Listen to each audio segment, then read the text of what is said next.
Esto es La Mezcla, porque en lo puro no hay futuro.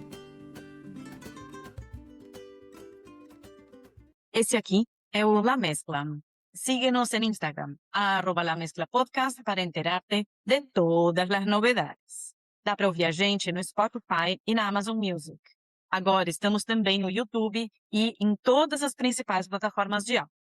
Apoie-nos no apoia.se/La Mezcla Podcast com qualquer valor para nos ajudar a crescer cada dia mais. Você recebe acesso a uma lista no WhatsApp com dicas e notícias das mesclas culturais latino-americanas. Meu nome é Miriam Soares e hoje nos acompanha Javier Villanueva, argentino radicado no Brasil, fundador de la Librería Española Hispanoamericana en São Paulo, que es un espacio muy interesante que desde hace algunas décadas mantiene viva la palabra en español en un país de lengua portuguesa. Muy bienvenido, Javier. ¿Qué tal? Muchas gracias. ¿Cómo están? Bueno, vamos a empezar por tu trayectoria. Nos llegaste a Brasil hace varias décadas desde Argentina y en unas condiciones muy especiales. ¿Cómo era tu vida en Argentina antes y durante la dictadura militar? Bueno, yo llegué aquí en el año 79, a mitad del 79, o sea que diríamos prácticamente al inicio del segundo tiempo, como si fuera un partido de fútbol, de la dictadura militar que duró del año 76 al 83. 79 fue justo la mitad. Lo que ocurre que justamente los primeros años, que fueron años tenebrosos, la época en que yo salí para Brasil, probablemente fueron los peores años, porque fue cuando toda la represión se descargó y muchas de las cosas que estaban ocurriendo no nos enterábamos los que estábamos adentro. Cuando digo adentro, me refiero no solamente adentro del país, sino con posiciones políticas y con actividades que obviamente no, en otras circunstancias tal vez uno diría, bueno, nos enteraríamos de qué es lo que estaba ocurriendo.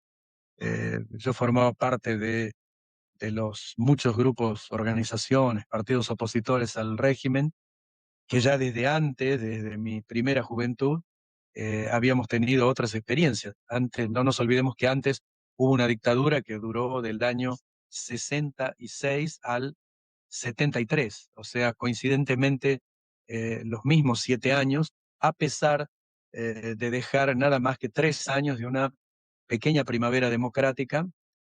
Y bueno, mi vida en esa época, como muy jovencito que era, porque esto lo pasé, digamos, el fin de la primera dictadura y el inicio de la segunda, entre los 22 y los 25 años.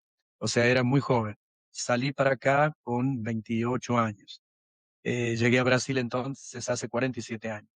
Era una época aquella en Argentina muy difícil. Yo había estudiado arquitectura, había llegado a recibirme, pero trabajando en esta área ya era un dirigente sindical, con lo cual estábamos todo el grupo de personas que estábamos en esta condición de lucha sindical, que obviamente también era una lucha política, ya estábamos en condiciones de perseguidos. Por lo tanto, lo primero que hice fue en el año 75, me mudé para Buenos Aires, que fue un movimiento muy grande, muchísima gente hizo lo mismo, desde el interior, sobre todo desde Córdoba, que era una ciudad donde el movimiento había sido muy fuerte con el Cordobazo en el año 69, que había sido el inicio de la vida política para muchos de nosotros, o sea, me incluyo en ese periodo.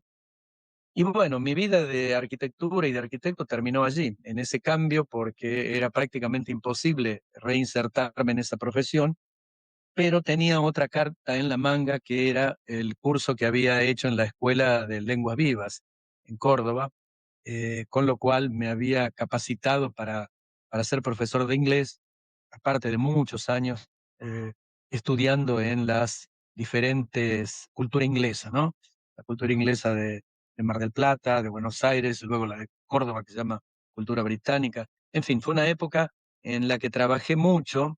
El periodo, digo, que viví en Buenos Aires, que fueron nada más que 4 años, fue un periodo en que trabajé mucho la cuestión idiomas, ¿no? Esto era lo poco que podía hacer para sobrevivir, digamos, pero fue bastante porque llegué a juntar más de 160 alumnos en mi casa, que eran alumnos no solamente de inglés, sino también de castellano, alumnos de historia, y ahí la cosa se ponía un poco más complicada, porque personas con opiniones y acciones, actividades opuestas al régimen de la dictadura, cuando daban clases de historia podían ser más fácilmente localizados, ¿no? Lógicamente que no se puede enseñar historia sin dar una opinión, sin promover un punto de vista. Y esto fue una cosa que tuve la suerte de tenerla desde chico, tener mis opiniones que puedo decir con orgullo que las confirmo, las mantengo hasta el día de hoy. O sea que en términos de trabajo, entré a trabajar fuertemente en la cuestión idiomas, incluso trabajé en algo que ahora continúo haciendo como librero, pero en una librería de distribución de inglés. Eh, Lógicamente que el acceso a la literatura de lengua inglesa es algo muy interesante para todo lo que fue mi vida posterior, porque gran parte de lo que hoy conocemos como, diríamos, como lo más no tradicional, sino lo contemporáneo, pero que ya se puede decir que está dentro de un pedestal histórico en la literatura, son autores como los del realismo mágico, por ejemplo, que tienen una fuente muy grande en los autores estadounidenses e ingleses de finales del siglo XIX para el siglo XX. Y vuelvo a insistir, cuando hablo de trabajo, cuando hablo de vida personal en materia de lo que tiene que ver con política, etcétera, son dos cosas que están muy tremendamente relacionadas. Uno no puede leer un libro de literatura, no puede leer a García Márquez o Jack London, ya que hablé de literatura de lengua inglesa, sin ver el contexto histórico de estos escritores y de sus obras. Jack London, que era un hombre, era un proletario, era un hombre de familia absolutamente pobre, que trabaja en todo lo que le venía a mano para trabajar, y a través de lo cual se permite conocer el mundo y generar no solamente sus ideas, su cosmovisión del mundo, sino también su literatura.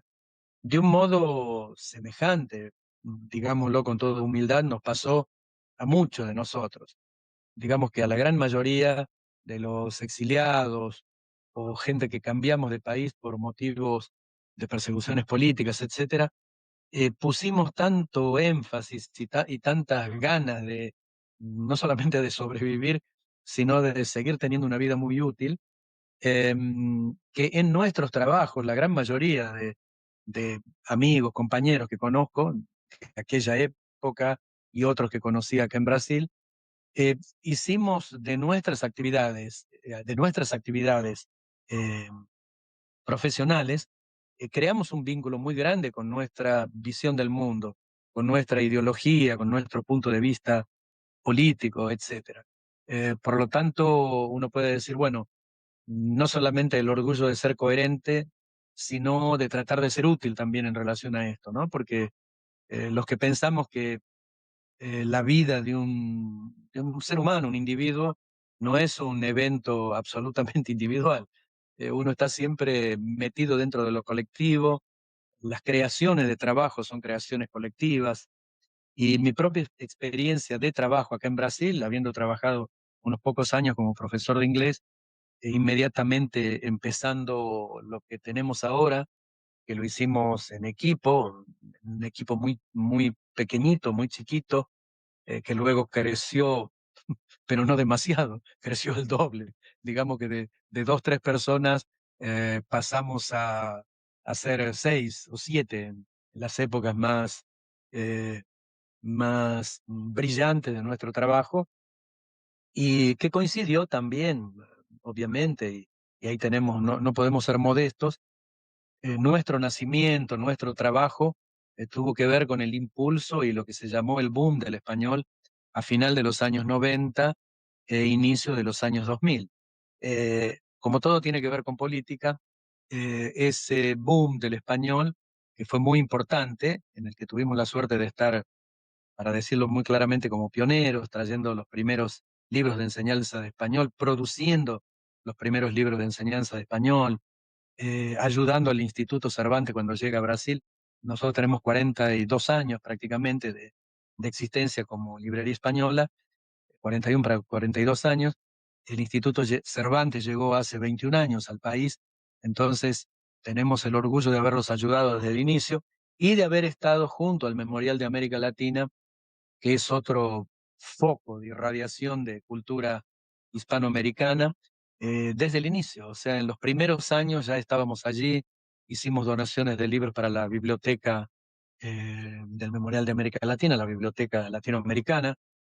Hicimos y hacemos cantidad de cursos, presentaciones, en fin, hemos tenido desde siempre un vínculo muy grande. Igual que con los consulados. Todos los años tenemos, es un chiste que tenemos, una broma que tenemos entre nosotros, que todos los años tenemos algún noviazgo con algún consulado en particular.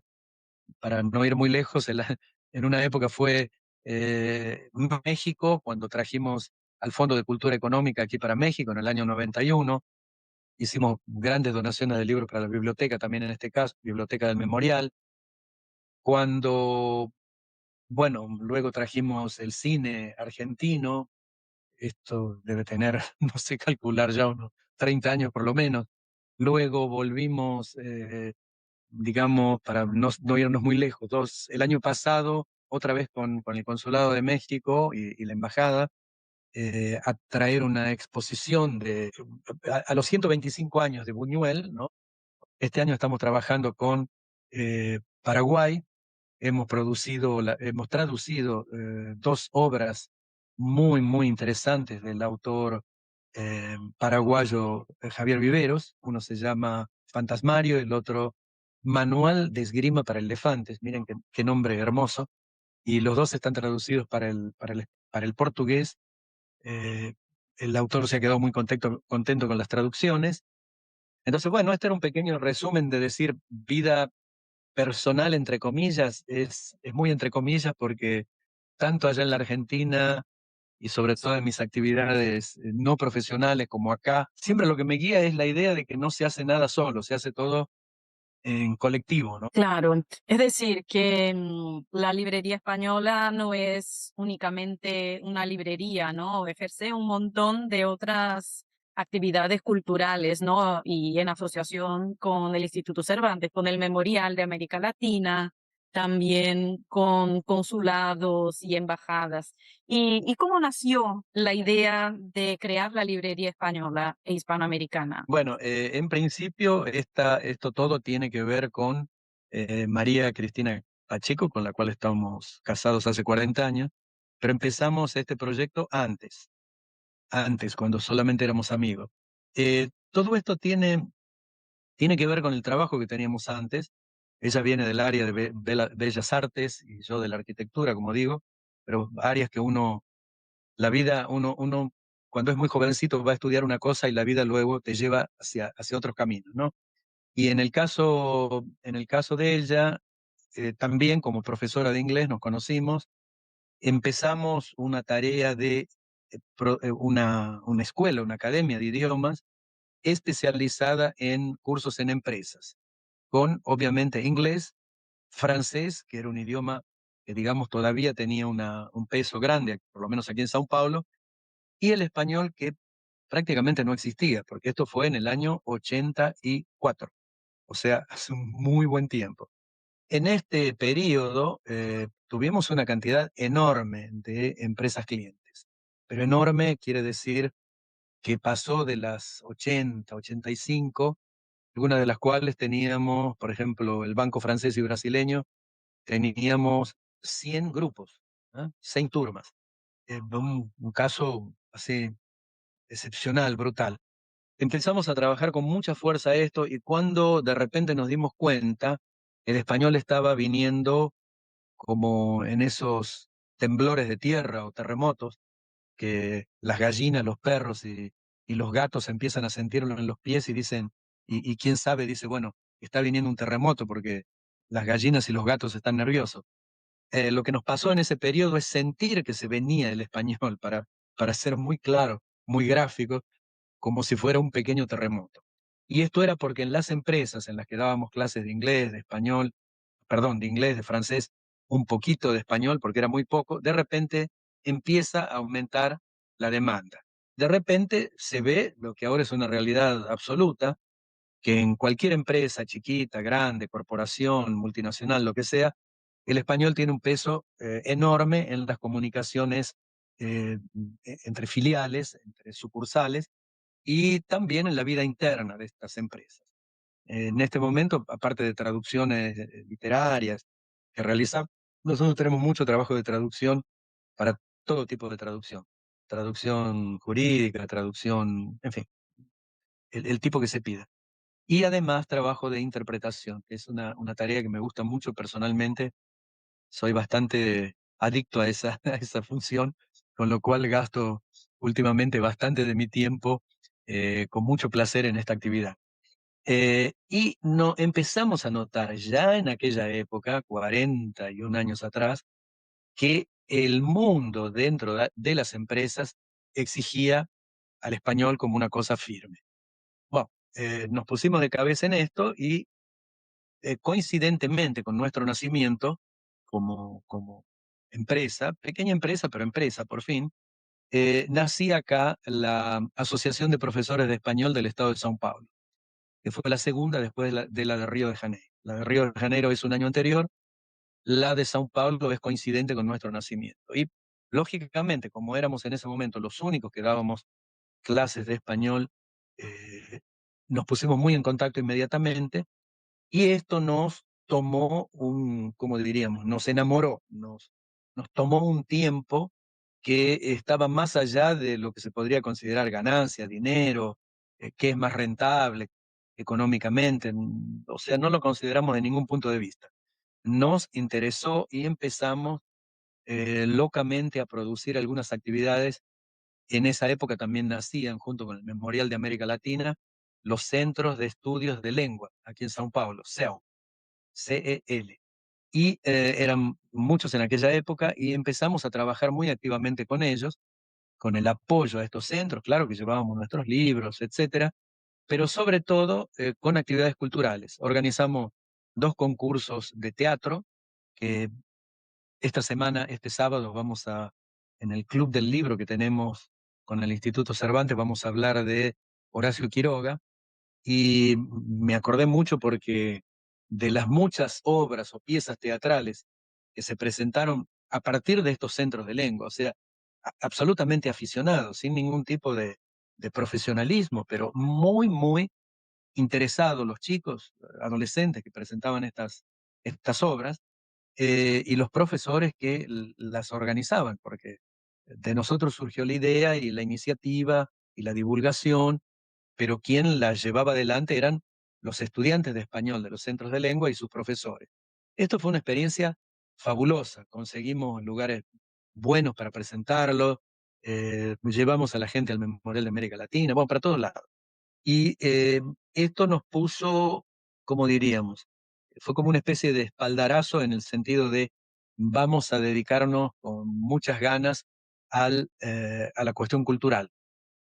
Vamos a hacer que la cuestión cultural deje de ser algo que está dentro de una escuela, dentro de una academia de idiomas, y se convierta en algo que salga, que tenga, claro, nunca nos imaginábamos que existiría luego un Instituto Cervantes como lo hemos visto este fin de semana, el domingo, que participamos con una mesa de exposición de nuestros libros, en un evento muy interesante, donde hubo de todo, música, paella, etcétera.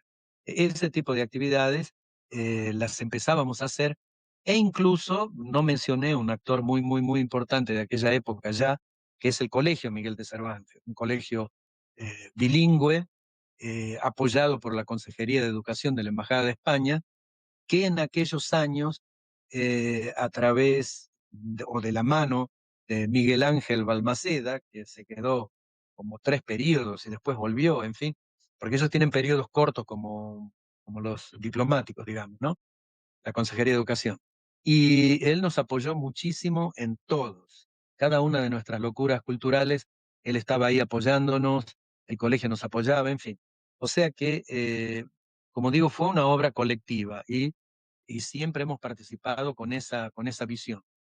En el último tiempo, aparte de esto que mencioné de estas dos embajadas y consulados, también a partir de México, a partir y coincidentemente de mi coautor Samuel Rodríguez, coautor de un libro de cuentos que hicimos juntos, conocí una revista cultural que se llama Arte, Cultura y Sociedad. A esa revista, colaboré yo durante 5 años, ahora estoy un poco más flojo en la colaboración, con una columna sobre literatura. Bueno, ocurre que al cabo de un tiempo, ya hace más de un año, dijimos, bueno, ¿por qué en vez de solamente enviar textos para una columna de literatura en México, ¿por qué no hacemos una revista bilingüe acá en Brasil? Y ya tendremos dos revistas, una allá en México, de ustedes los mexicanos, y una nuestra de acá de los brasileños, digamos, pero bilingüe, de tal modo que aborde temas brasileños y culturales generales latinoamericanos en los dos idiomas. Entonces, esa es otra actividad en la que estamos metidos un poco hasta la cabeza, porque eso toma mucho trabajo, porque yo no soy periodista, pero bueno, tengo que buscar a la gente que colabore, tenemos que organizar esa gente, tiene una base fuerte en el equipo de Librería Española, pero contamos sobre todo con colaboraciones como el curso Quijote, curso de traducción, interpretación, vamos a hablar español, curso online de español, y varias otras instituciones que, si bien no trabajan el, con el español como foco, sí tienen algunas actividades sociales que son muy interesantes. Por ejemplo, teatros de aquí de São Paulo, que tienen un arraigo popular. ¿Qué más? Iniciativas sociales que ocurren en algunas favelas o lugares muy desprotegidos, en los que se llevan actividades. Bueno, yo practico artes marciales, entonces no yo personalmente, pero sí las personas que están en mi equipo llevan ese trabajo a dos comunidades muy carenciadas.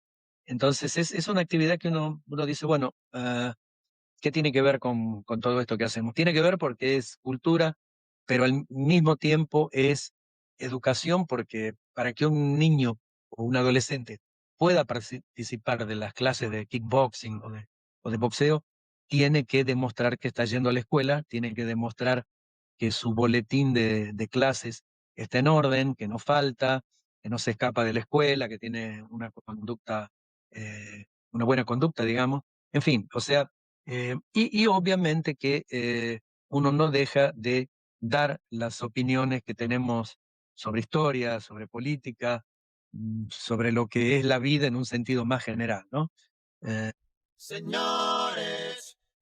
Ella en sí, ¿cómo empieza? ¿Cómo empezás a traer libros en español? Supongo que en ese momento sí, importados, ¿no? ¿Cómo llegan esos primeros libros y cómo empezás a venderlos?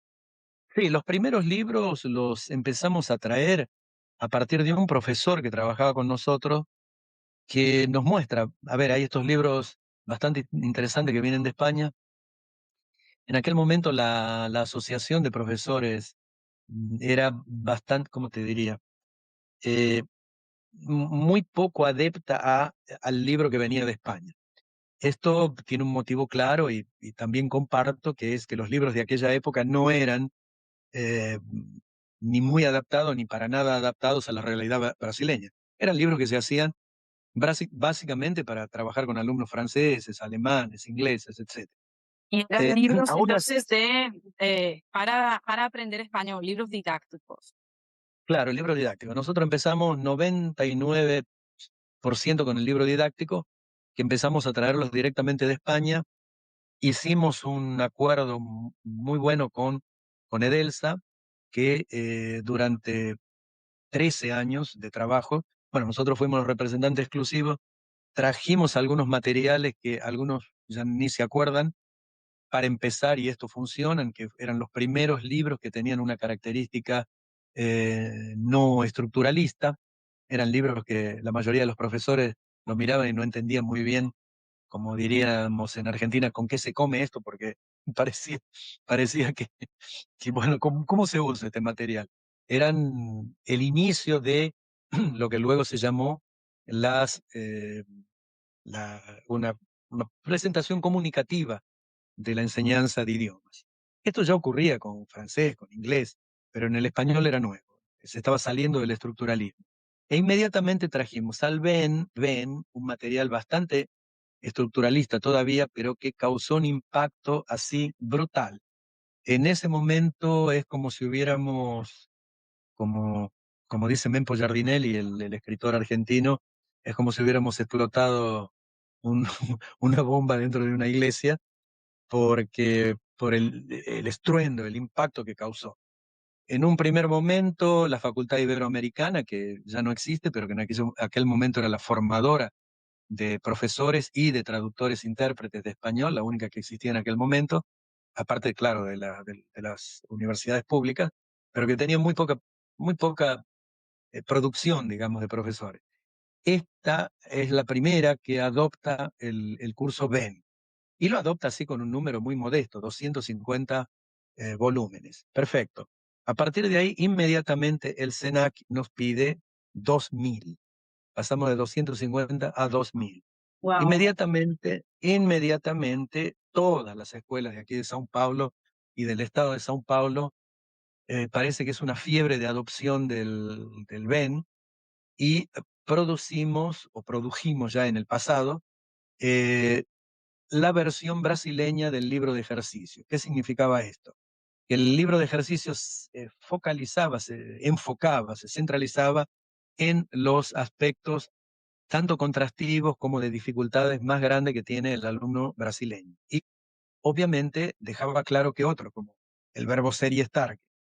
España lleva semanas de discusión porque un inglés le cuesta entender, lo mismo con el francés, etcétera. Claro. En el caso del portugués son absolutamente idénticos el uso del ser y quiero decir, nuestro ser y nuestro estar para ambas lenguas tiene el mismo significado, la misma aplicación, el mismo uso. Entonces, esta fue una obra pionera de nuestra parte, porque la escribimos con gente tanto del SENAC como de PUC, de la Universidad Católica de São Paulo, eh, para dejar claro que estábamos inaugurando una época nueva, en la que no traíamos solamente libros de España, sino que metíamos nuestra mano con toda fuerza. Inmediatamente nos adopta el curso CNA, que para ser muy sincero, no sé cuántas anda, pero en aquel momento hacen una adopción de un número impresionante, más de 100.000 ejemplares. O sea que íbamos pasando en números crecientes de un modo absurdo. Claro, y Bueno, supongo que vendieron muchísimo y habrá sido una época dorada para la española, ¿no? claro, en ese periodo, bueno, ahora eso todo hay que ponerlo en contexto, lógicamente, porque ¿qué era? Era el primer periodo del gobierno Lula donde se abre el tema de el español es importante como segunda lengua en Brasil. ¿El inglés es importante? Sí, perfecto, pero el español es importantísimo, para decirlo muy claro. Y en esa época, para los que tengan memoria, recordarán que el rey de España, tan poco querido últimamente, porque tuvo que irse de España rápidamente, de tantas tonterías que hizo, y dejarlo a su hijo, en aquella época venía prácticamente a cada 2 meses a visitarlo a Lula con aquella idea, español obligatorio. Acá decíamos, no, obligatorio no va, lo que tenemos que tener es una lengua, una lengua que va a ser el inglés, nunca pedimos que se lo sacara el inglés, y una lengua opcional que obviamente va a ser el español, que fue lo que se consiguió durante aquel periodo. Y sobre todo que esto entrara en las escuelas públicas, que pudiera entrar a los vestibulares, que pudiera entrar, y de hecho entró. Lo que ocurre es que duró poco. Duró poco porque en 2013, cuando sale Dilma y entra Temer, chao, se acaba, no hay más, no tenemos más español en las redes públicas, sale de los programas, del programa del PNLD, Programa Nacional del Libro Didáctico, con lo que nosotros produjimos diccionarios, diccionarios bilingües, diccionarios monolingües, gramáticas, para la enseñanza de enseñanza media, o sea, para el secundario. En fin, esto fue todo un proceso rico. Obviamente en ese periodo la demanda fue muy grande, porque si es muy grande en la escuela pública, las escuelas particulares y las escuelas de idioma se enloquecieron y lo que antes era CCA inglés pasó a ser inmediatamente CCA-inglés español. Y Uhum. así, ahí produjimos libros especiales para, bueno, viene una segunda generación que era el libro Planeta, lo produjimos para el Yazigi, lo produjimos para una red de escuelas, bueno, se me escapó ahora, pero adventistas, o sea, en todo el país tomaron estos libros. En todos estos estaba la marca de Edelsa de España y la nuestra acá en Brasil, con lo cual fue un periodo de muchísimo crecimiento. En 2000, o sea, ¿cómo entramos a todo esto? Bueno, como se entra en un huracán más o menos, a un torbellino, porque empezó pequeño y cuando nos dimos cuenta era realmente una demanda enorme, teníamos que organizarnos muy bien y lo hicimos muy bien. Digamos que desgraciadamente para la experiencia del español y en todo caso, afortunadamente para nuestro ego, no hubo nadie más que lo hiciera, nadie más pudo poner libros personalizados con tapas o cubiertas personalizadas para una red de escuela con 1000 escuelas, o diccionarios como lo hicimos con la red de FISC, sí, con CNA también, con Yazigi, o sea, eh, como digo, desgraciadamente para el español como oferta de conjunto. ¿Por qué? Porque hoy se ve que hubo una reducción muy grande de las escuelas físicas, pero muy grande realmente. Antiguamente uno salía a andar por un barrio y se encontraba con 3 o 4 marcas de escuela, en cualquier barrio de São Paulo, o en cualquier ciudad importante del interior de São Paulo, de Paraná, en fin. Hicimos durante aproximadamente 10 o 12 años un promedio digo promedio porque variaba todos los años, entre 40, 50 y hasta 80 viajes con presentaciones, con ferias, en congresos de profesores, en fin, fue un periodo muy dinámico, muy fuerte. Esto, desgraciadamente, como digo, en el año en que hay aquel cambio de gobierno, entra Temer y obviamente cuando entra Bolsonaro, ni se dice, el español pasa a ser no solamente mm, algo no interesante para el gobierno, sino que sale de todas las políticas de Estado y solo falta que se lo persiga. Entonces ahí se ve otro fenómeno que es muchos profesores de español migrando para el trabajo de interpretación. Los trabajos de traducción hoy tienen una amenaza ahí, que es la inteligencia artificial, que hasta ahora no logra hacer buenas traducciones, pero probablemente dentro de un tiempo sí. El trabajo de intérprete sigue, por lo menos en las grandes ciudades, muy solicitado, muy requerido.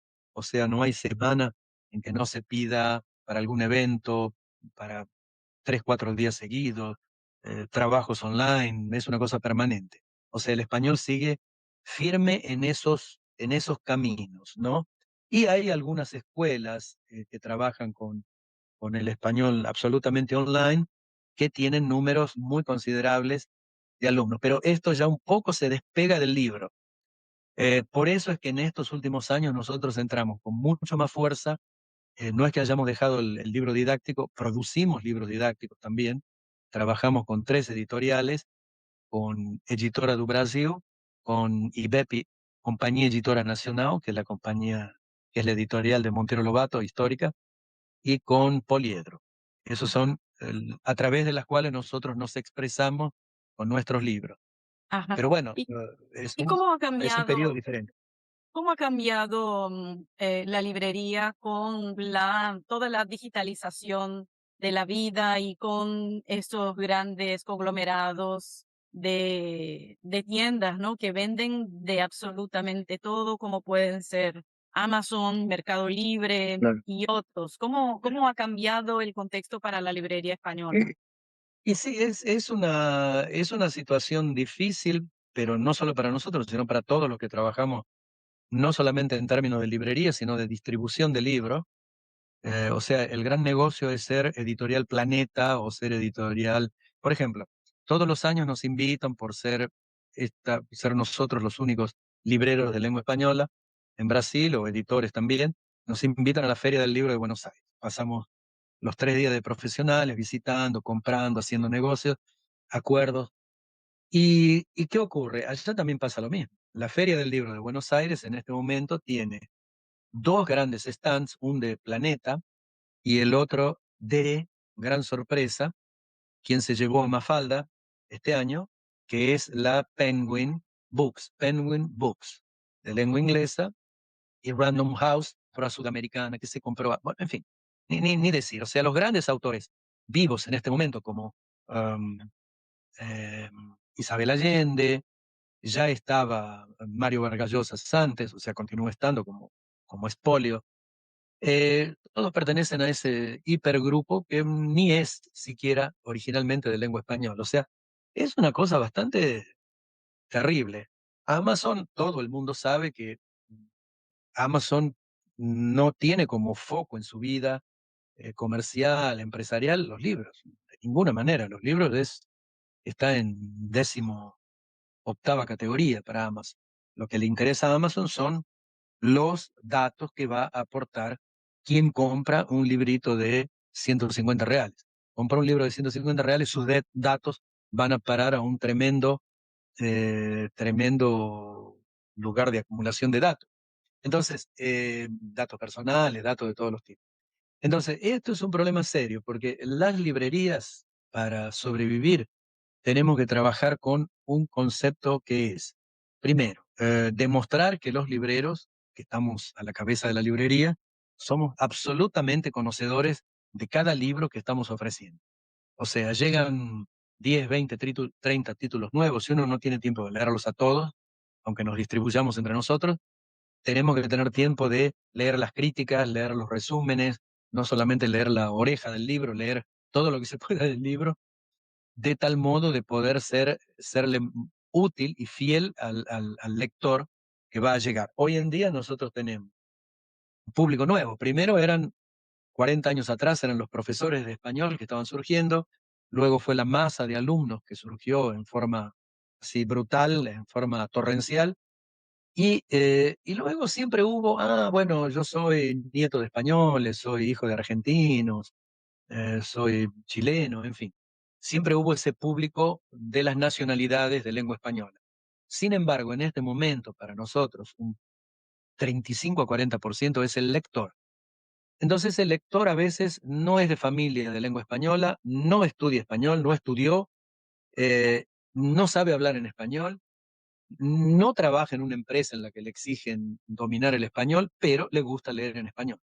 Entonces, es una de las primeras cosas que nosotros tenemos que tratar de mantener, es la confianza del lector en que nosotros sabemos darle instrumentos para que el libro deje de ser una cosa mágica, que no sea un enemigo de lo digital, use lo digital como quiera, yo también lo uso el día entero, pero que el libro siga siendo un instrumento de cultura, que tiene que tener una biblioteca es importante, que guardar el libro físico es importante, en fin. Y claro, lógicamente, quien trabaja en una empresa en la que le exigen el dominio del español, va a hacer cursos en el Instituto Cervantes, etcétera, etcétera, y pasará por la librería a comprar sus libros. Estos libros generalmente son libros relativamente caros, que están en un nivel de precio bastante alto, no así los de literatura, que muchos de ellos consiguen competir claramente con el libro brasileño. O sea, son precios 70, 80, 90 reales, 40 reales. Hay libros brasileños que son mucho más caros. Pero bueno, es un poco esto, es una lucha, y obviamente usar lo digital en toda la medida de lo posible para hacer divulgación a través de las redes. A veces uno se queda con una cierta pereza de todo esto porque es una cosa bastante exigente. Eh, Al mismo tiempo, varias otras iniciativas que hemos tenido, que a veces quedan medio descuidadas, pero que están siempre ahí, como por ejemplo acuerdos con escuelas de idiomas en las cuales damos pequeños, tipo así, 1 hora para hablar de un autor, 1 hora para hablar de un libro, 1 hora para hablar de un movimiento, no sé, realismo mágico, etcétera. Esto es una cosa que generalmente se hace. En este momento no lo estamos haciendo tan activamente como lo hicimos hasta hace un año, pero ya estamos retomándolo. O actividades como el Club del Libro, que también toman mucho trabajo, porque traer una Laura Esquivel para que nos hable de Como agua para el chocolate, o una Isabel Allende para que nos...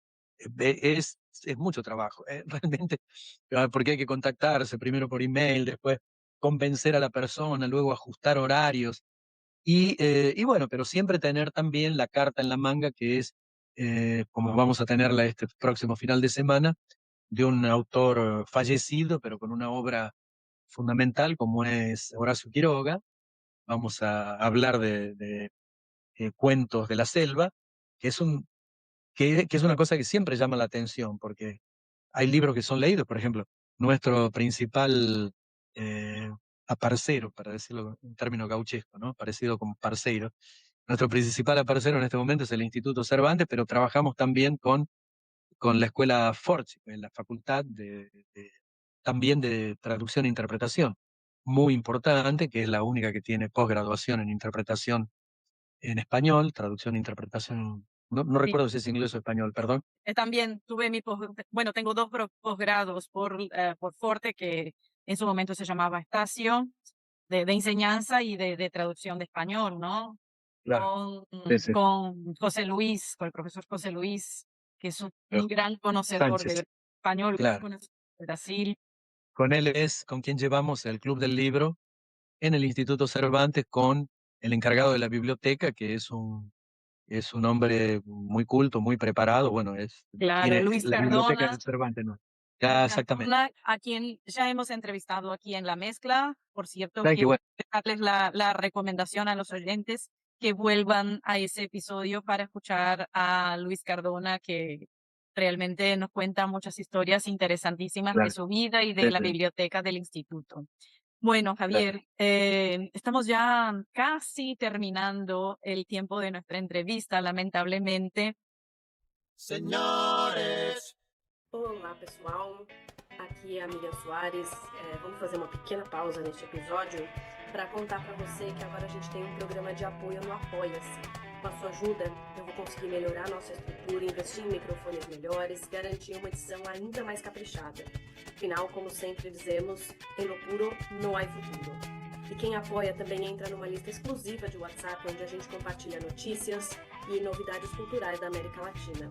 Quer entrar nessa mistura com a gente? Acesse apoia.se/La Mescla Podcast, mescla com Z, como você já sabe aqui do nome do nosso podcast.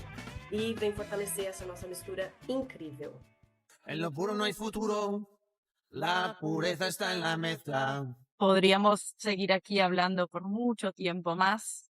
Y antes de terminar, quiero que nos dejes alguna recomendación cultural y cultura vista desde un punto de vista muy amplio, ¿no? Obviamente pueden ser libros y aquí les dejo la recomendación que vayan a visitar la librería española hispanoamericana que está aquí en São Paulo, en la zona de la Avenida Paulista. Les dejaré en la descripción del episodio la dirección exacta. Y quiero que nos dejes alguna recomendación cultural, sean lugares que visitar, sean cosas que comer, páginas web interesantes, libros, no sé, lo que Claro. quieras que esté Bueno, relacionado con nuestra charla de hoy. claro, tal vez voy a repetirme, pero creo que es porque en general son esos enamoramientos. Estamos muy enamorados con las traducciones que hemos hecho de Javier Vivero, así que se las recomiendo, tanto en español como cuando salga el libro en portugués, los libros en portugués. Fantasmario, que ya lo vimos, mejor dicho, ya entrevistamos a Javier Vivero y hablamos de su libro Fantasmario en, en el Club del Libro. O sea, esto ya existe, está dentro de lo... Y eh, esto por un lado. Por otro lado, tenemos una revista que trata temas que son de cultura, pero siempre parten de herencias colectivas. En el caso de São Paulo, hemos decidido empezar por ejemplo, una gráfica, se llama así, Gráfica Editora, que es una editorial por ejemplo, es una editorial que nace en la favela en la favela más grande que existe aquí en Sao Paulo, y que está produciendo una cantidad de libros muy interesantes de autores, no solamente de las regiones más pobres de la ciudad, sino que ya empieza a haber intelectuales que dicen, no, yo también quiero ver mis libros publicados allí. Estas son experiencias muy, muy, muy interesantes. Y para quien está en Sao Paulo o en otras capitales en donde existe el Instituto Cervantes, es siempre muy importante el Instituto Cervantes, no solamente por la biblioteca, sino porque organiza actividades culturales que son no solamente en torno de lo hispano, de lo hispánico, sino también en relación a temas más generales. En este momento en Sao Paulo está habiendo la presentación del Al Andaluz, mostrando la matemática o la geometría, digamos, del Al Andaluz en una serie de de carteles, digamos, de cuadros muy, muy interesantes. Cosa que uno puede decir, ah, bueno, eso ya lo vi, ya lo estudié, ya lo leí, pero ellos te lo muestran de un modo muy impactante. O sea, son tres recomendaciones rápidas que puedo decir, que es lo que tengo más cercano en este momento, pero eh, hoy en día es verdad que hay mucha oferta y sobre todo a través de Internet, mucha oferta buena, como es el de tu trabajo, que obviamente no puedo dejar de elogiarlo. Y también en el exterior, nosotros hemos tenido presentación de libros nuestros. Yo todos los años presento 1 o 2 libros en la Feria del Libro de Buenos Aires, muchas veces en colaboración, en coautoría con algunos amigos, compañeros, y siempre hay instituciones que a través de una entrevista como la de hoy, divulgan y divulgan bien y para mucha gente, ¿no? Tenemos una novela que se llama Inche Caiché sobre la lucha del pueblo mapuche. Es una ficción histórica que fue muy trabajada en Chile, en el sur de Chile, que es la región del pueblo mapuche y entre los mapuches. Otros que fueron muy trabajados en España, otros muy trabajados en México. Y bueno, y esto, a pesar de la disminución del español en Brasil, en el sentido de una disminución del interés del Estado, no deja de haber un interés de la gente que necesita el español, de la gente que quiere hablar español. Entonces es un poco lo que quería dejar como última opinión, último mensaje, que creo que es importante.